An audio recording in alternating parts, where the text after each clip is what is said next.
HSC 2025 board challenge করতে চাচ্ছ, কিন্তু এইটা ভাবতেছো যে বোর্ড চ্যালেঞ্জ করব, ঠিক আছে, কিন্তু বোর্ড চ্যালেঞ্জ করলে কি নাম্বারটা কমে যাবে? এই প্রশ্নটা প্রত্যেকটা স্টুডেন্টের মনেই কিন্তু ঘুরপাক খাচ্ছে। এই বিষয়টা নিয়ে A to Z ক্লিয়ার করে দেবো, সমস্যা নেই। তো প্রথমেই বলি যে বোর্ড চ্যালেঞ্জের যে রেজাল্টটা, বোর্ড চ্যালেঞ্জ মূলত কি? বোর্ড চ্যালেঞ্জটা মূলত এইটাই যে তুমি বোর্ডের কাছে আবেদন করতেছো যে আমার খাতাটা আপনারা পুনরায় দেখেন, আমি আশাস্বরূপ রেজাল্ট পাই নাই। এই ক্ষেত্রে অনেক স্টুডেন্ট এইটা হবে যে আমি তো বোর্ড চ্যালেঞ্জ করলাম, ঠিক আছে, কিন্তু অনেক স্টুডেন্ট এমন আছে যে পাকনামি করে তারা রেজাল্টটা পেয়েছে, ঠিক আছে, বাট তারা আরো রেজাল্ট পাওয়ার আশায় বোর্ড চ্যালেঞ্জ করে ফেলে। সেই ক্ষেত্রে তারা বেশিরভাগ স্টুডেন্ট এইটা ভাবে যে আমি তো বোর্ড চ্যালেঞ্জ করবো বা করলাম, ঠিক আছে, কিন্তু আমার রেজাল্টটা কি কমে যাবে? এই প্রশ্নের সহজ অ্যান্সার সেটা হচ্ছে না, বোর্ড চ্যালেঞ্জের রেজাল্ট কখনোই কমে না। বোর্ড চ্যালেঞ্জ করা হয় শুধুমাত্র রেজাল্ট কিন্তু বৃদ্ধির জন্য। বোর্ড চ্যালেঞ্জ করা হয় রেজাল্ট বৃদ্ধির জন্য, কমার জন্য না। ধরো উদাহরণ হিসেবে আমি একটা উদাহরণ দিলে তোমরা একদমই ক্লিয়ার হয়ে যাবে। সেটা হচ্ছে একজন টিচার যখন তোমার খাতাটা দেখেছে, ধরো টিচার ভুলে তোমাকে 30-এর জায়গায় 50 দিয়ে দিয়েছে বা A+ পাই দিয়েছে, তুমি 30 পাইছো, তোমাকে A+ পাই দিছে।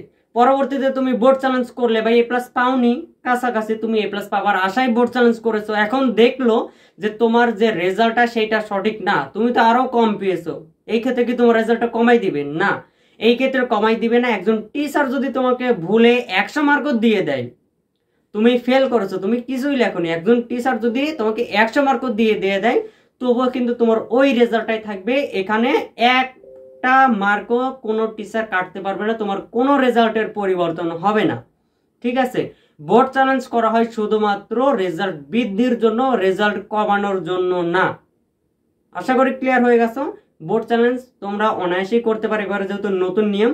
তোমরা যারা মূলত বোর্ড চ্যালেঞ্জ করতে যাচ্ছ, দ্বিধা তো ভেঙে গেল যে বোর্ড চ্যালেঞ্জ করলে রেজাল্ট কমবে কি কমবে না, ঠিক আছে। তোমরা যারা মূলত রেজাল্টটা বোর্ড চ্যালেঞ্জটা করতে যাচ্ছ, তারা অবশ্যই আমার সঙ্গে যোগাযোগ করবে, আমি নাম্বারটা দিয়ে দিয়েছি। একদমই 100% অফিসিয়াল ভাবে তোমাদের বোর্ড চ্যালেঞ্জটা করে দেওয়া হবে, সমস্যা নেই। যারা মূলত পাকনামি করে ভুলভাবে বোর্ড চ্যালেঞ্জ করবে, তারা দেখা যাচ্ছে অনেকে আমার কাছে আসবে যে ভাই বোর্ড চ্যালেঞ্জ করেছে, SMS পাই নাই, হ্যান ত্যান, এটা করলে কিন্তু তোমাদের কোনো হেল্প করা হবে না। যারা মূলত বোর্ড চ্যালেঞ্জ করতে পারো না, তাদেরকে বলবো ভুলভাবে বোর্ড চ্যালেঞ্জ করলে তোমরা তোমাদের রেজাল্টটাকে আর ওইভাবে করো না, বাট তোমরা যদি সঠিকভাবে বোর্ড চ্যালেঞ্জ করতে চাও, তাহলে অবশ্যই যোগাযোগ করো, তোমাদের রেজাল্টটা 100% পরিবর্তন হবে। এবং কারা বোর্ড চ্যালেঞ্জ করবে? যারা মূলত আশাস্বরূপ রেজাল্ট পাওনি।